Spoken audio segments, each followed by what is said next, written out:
In a time before K-pop, America's Asian stereotypes birthed one of the greatest franchises in history, Mortal Kombat. I love Mortal Kombat, not the gore, the human form is sacred, but the story, yes, really. In the beginning was the one being. He created the Elder Gods, and they killed him and used his severed limbs to make the universe.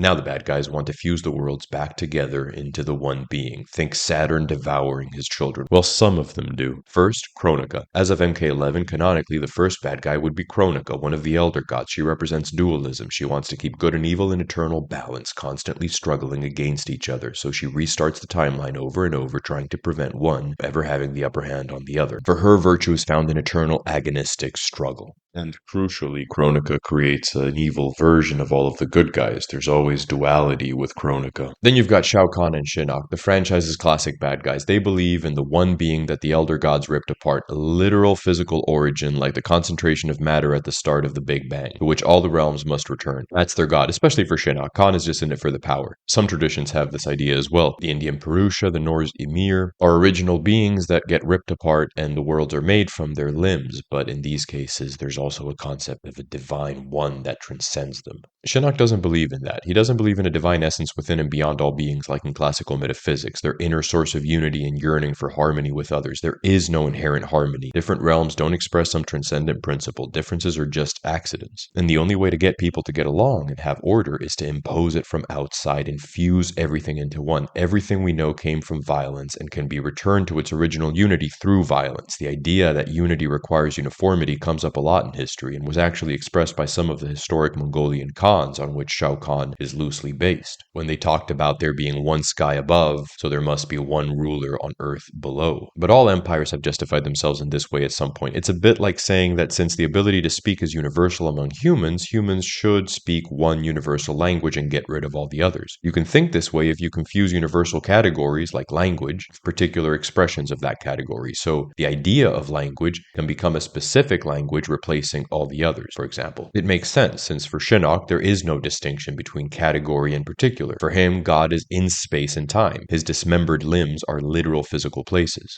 Today, the Shinnokist quest for the one being is basically the big tech nerd oligarchy's desire to create the singularity, upload to the Matrix, and have AI run the world government or whatever. Shang Tsung really comes into his own in the reboot Mortal Kombat 1, which is really Mortal Kombat 12 because it follows up from Mortal Kombat 11. It's not really a reboot. Here he's the main bad guy. There's a bunch of different timelines. He runs one of them and decides to invade and ultimately destroy the others. As a shapeshifter, which is his main thing, Shang Tsung doesn't really care about any particular shape, even his own. Everything is changeable for him. In fact, in Mortal Kombat 1, he manipulates and tries to kill other versions of himself from different timelines. He doesn't see himself as part of a category called Shang Tsung existing across timelines because abstract categories and persons don't exist. Only his own specific ego matters. This is pure postmodern solipsism. So yeah, say what you will about the worldview of a Kronika or a Shinnok. At least it's an ethos. At the end of Mortal Kombat 1, the reboot, you get a massive war with one side having different versions of the IP's beloved characters, the legitimate play of possibility, let's say, legitimate diversity, where the essence is maintained, but on the other hand, you have jarring absurdity, random combinations of characters and features. Now that's my interpretation of it, even though it doesn't always come across perfectly. But from the slaughter on that pyramid, like the temple of some ancient death cult, emerges a new menace, like a god of chaos, Havoc himself.